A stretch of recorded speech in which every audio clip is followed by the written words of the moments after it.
Many of the major events we've just shown you have been in the planning stages for up to 5 years. Their goal, to force a reckoning of what transpired, seek atonement and progress, and hopefully, eventually, reconciliation. In this week's in-depth discussion, Susan Cadot and her guests give us a behind-the-scenes look at an unprecedented week in Oklahoma history. Thank you, Rich. I'm joined by a couple of great guests to discuss this today in the wake of the anniversary, the 100-year anniversary of the Tulsa Race Massacre. And I'd like to introduce them to you. First, we have Jessica Lowe-Betts, who is a marketing and PR subcommittee chair. She's on the Tulsa Race Massacre Centennial Commission Steering Committee. And then we also have Quraish Ali Lansana, who is an author, poet, civil rights historian, and he was the moderator of the OETA documentary, The Tulsa Race Massacre, 100 Years Later. I'd like to thank both of you for joining us. Thank you for having me. Thank you, Susan. Let's jump right in. We have some time to discuss this, but it's an important topic. So I have a feeling I want to jump right in and get moving on this. Jessica, I'm going to start with you. You've been on the commission for quite some time. I know you've been working very hard. Everyone I hear speak who's been on that commission has been talking about, I'm taking a break after this. There have been some successful events and some not successful events. How has that worked out for you from your perspective? Well, thank you, Susan. And you're absolutely right. Many of us who are doing this work, we are at a point of exhaustion. As you know, I've been involved in this Race Massacre Centennial Commission for 5 years now, leading the marketing and PR efforts. And I would tell you that within the last couple of days, it has been quite an undertaking. I know we've been in the news, not only marketing our events, but also dealing with some, I'd call distractions, right, on the eve of the centennial. But I'm so proud of the work. It was always more than being about just an event, one day, one and done, everyone leave after the big show. We have been able to produce curriculum. We have a state-of-the-art cultural center that will be open to the public in the next month or so.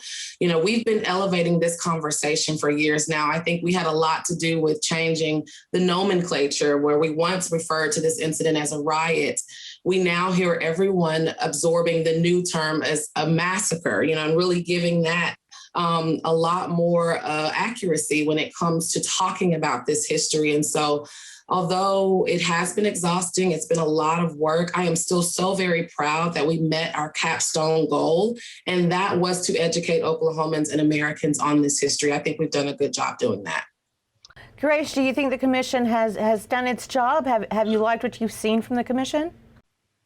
Well, that's a loaded question, Susan.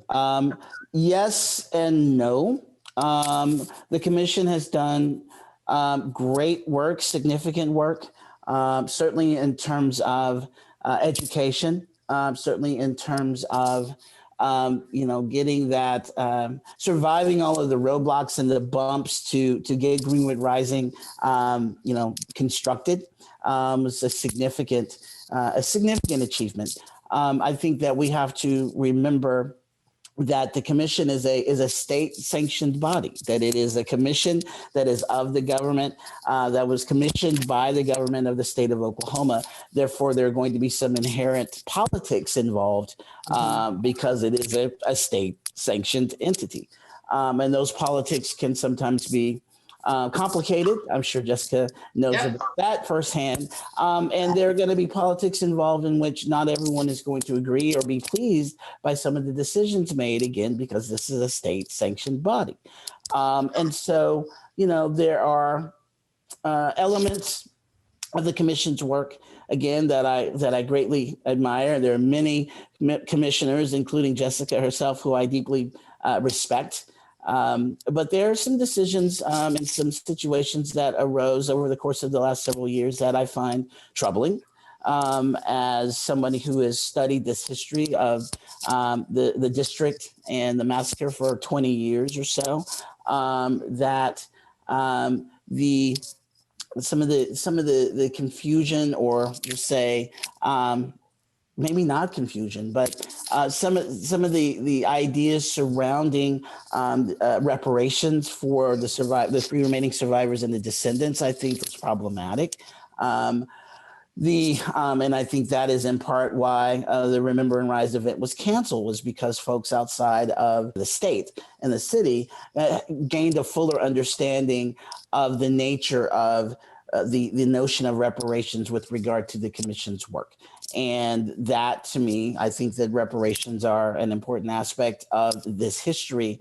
And whether or not that falls solely on the commission, it does not. It falls on the city and it falls on the state, because, again, the massacre was sanctioned by the city of Tulsa, by the Tulsa Chamber of Commerce, as well as by the state of Oklahoma.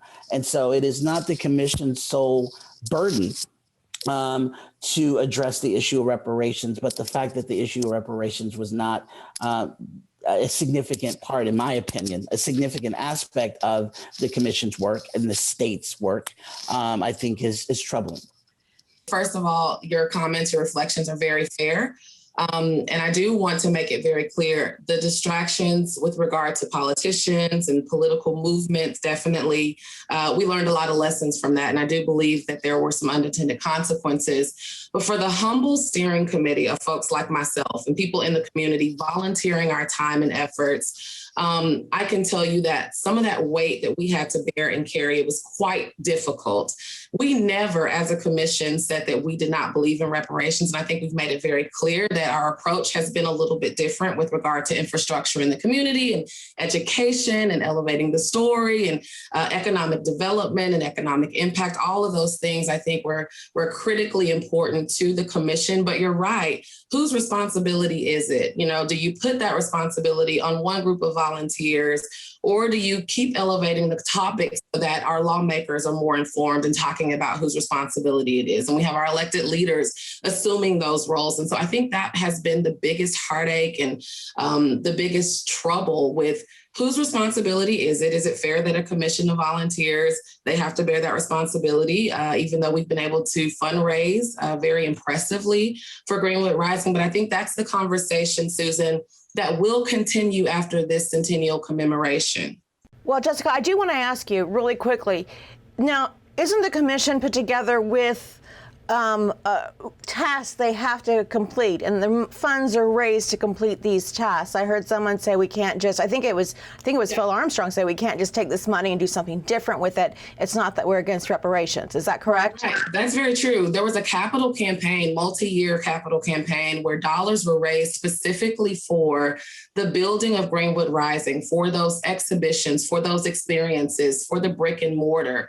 Those capital contributors, they knew what they were paying for. The financials, we've been very open and clear about where those dollars were going. And we met our goal. We started out with an aggressive goal that we were able to meet over time.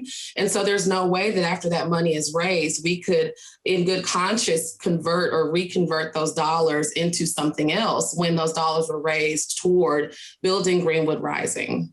All right, Quraish, I do want to ask you, when we talk about the 100-year remembrance and all of the events going on, the headline event didn't happen, but did that shed even more of a light on this? And do you think that that can help in the future, the remembrance, reparations, never forget again, or not teach again that this happened? Do you think all of this helps that going forward? I do, Susan. That's a good question. I do. I think that it is unfortunate, however, that the Remember and Rise concert did not happen because of the situation where reparations were not set aside for the survivors and the descendants. The fact that it was brought to light is a positive thing. The manner in which it manifested was actually rather a stain on the city and on the state. The significance of the generational wealth that has been destroyed and not addressed is a significant issue. And so if you think about, again, that what was here and what was destroyed and what is here currently, in my mind, again, as a historian of the district, there's a direct link. There's a direct 100-year link between what North Tulsa is now, right, and the massacre. because pre the massacre, North Tulsa was thriving. In 1941, the district doubled its revenue in terms of what the kind of money, the wealth that it had in 1921. And in 1921, it was the wealthiest Black community in the country. And Right. so all of that has been lost. And that is significant. And that's what needs to be addressed, in my opinion.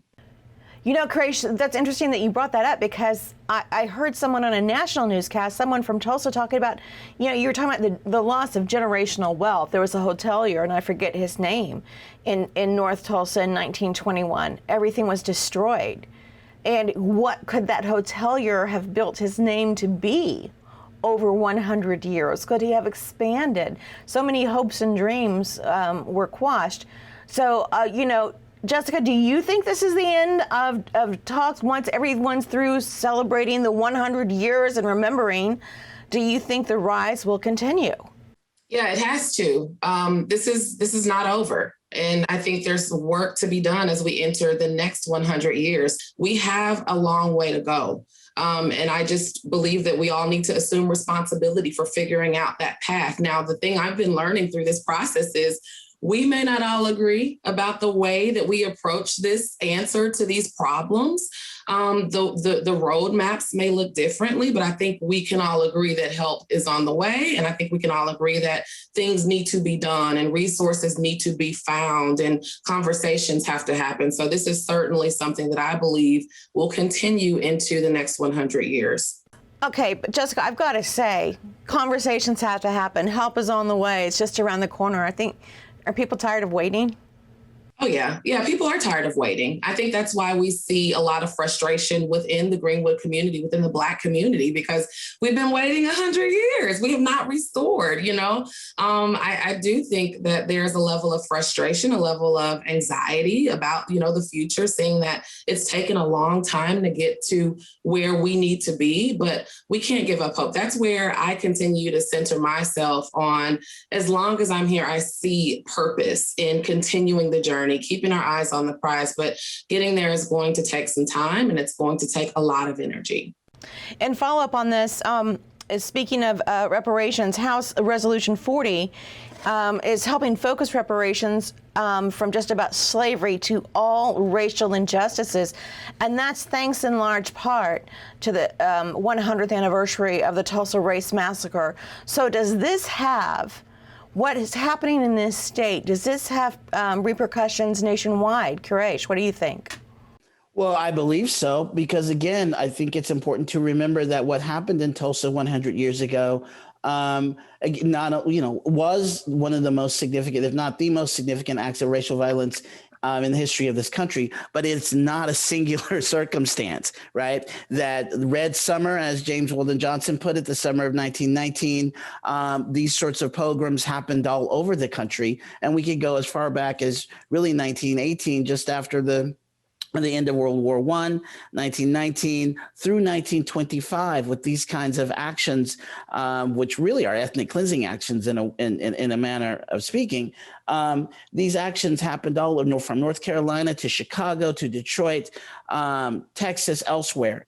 It's a national stain. It's a national trauma that needs healing. And certainly what we are observing this week and this past weekend is a part of that national conversation, and certainly should continue to be one. The conversation is not over. Well, from the commission's point of view, Jessica, what's being done to make sure we don't forget going into the future, not only Oklahoma, but the nation? Has that been addressed by the commission? Well, I can tell you, again, our capstone goal was Greenwood Rising. The commission will sunset late June, which means, you know, we disband. We are no longer an entity working to commemorate, because the commemoration event itself is over. I believe we'll see more, you know, from Greenwood Rising. I'm not sure specifically their strategic goals, their 5-year plans, but I can almost guarantee you that these conversations will be very much in their scope of work with regard to at least convening conversations, empowering people to have these conversations, and doing what they can to resource conversations.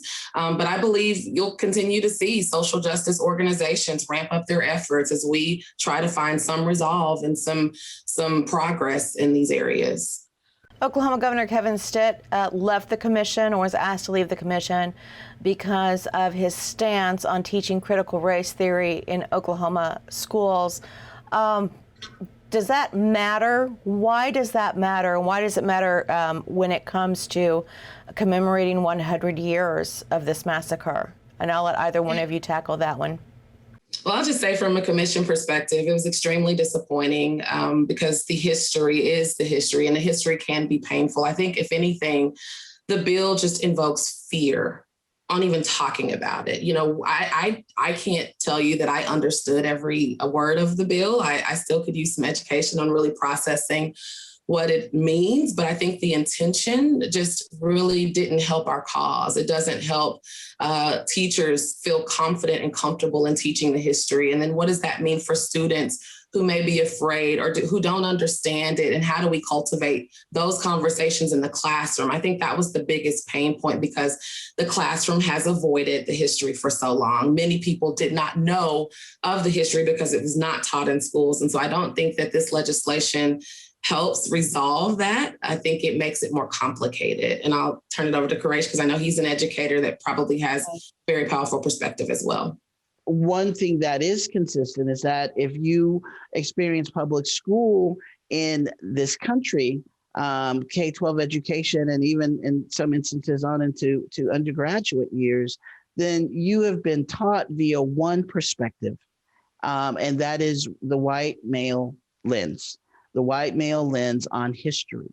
And that is problematic because that is not an inclusive history, or what I call a real history, because it's not inclusive of the stories and the histories of all folks involved in a particular moment in time. So, I mean, one of the quotes that drives me in my work, whether it's in the classroom or my writing or the programming in which I'm engaged with Tri-City Collective, is a quote by Ms. Clara Luper, Oklahoma's most noted civil rights leader. And Ms. Luper said in 2016, she said, "It is my job now, my biggest job now is helping white folks understand that Black history is white history. We cannot separate the two," right? And it's a masterful quote, right? Why? Because just Greenwood prospered and was built, right, because of the need for Black folks to take care of themselves because of Jim Crow legislation. The massacre occurred because of the economic jealousy and racist hatred of white folks. We didn't burn our own houses down, right? Our histories are intertwined.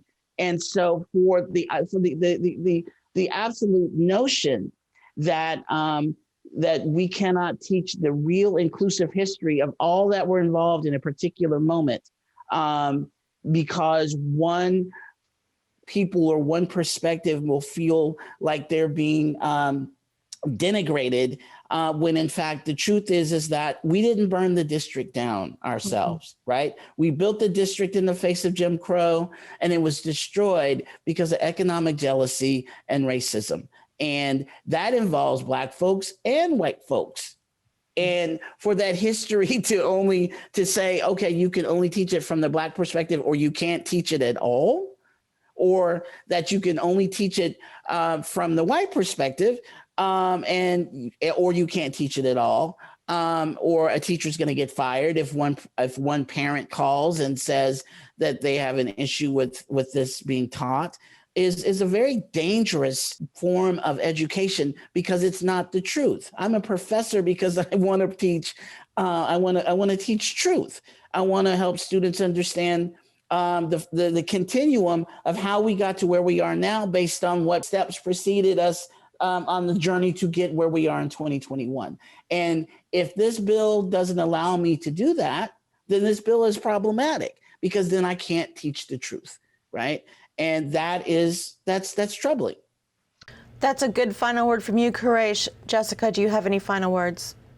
I'm looking forward to continuing the dialogue, to continuing the very courageous conversations. I think that, again, we're on the brink of a reckoning that is still happening. And I think it will continue to happen until we see major improvement and major impact. And so I just encourage everyone to stay the course.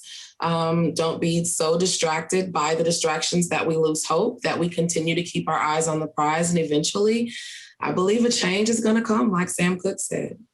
Great. I want to thank both of you for your time. If our viewers would like to learn more about the Tulsa Race Massacre, you can go to oeta.tv. You can see Tulsa Race Massacre 100 Years Later, produced by OETA and hosted by Quresh Ali Lansana, who did a wonderful job in that. And I think it's very informative, if I do say so myself, for on behalf of OETA. Thank both of you again, and I hope to talk to you again soon.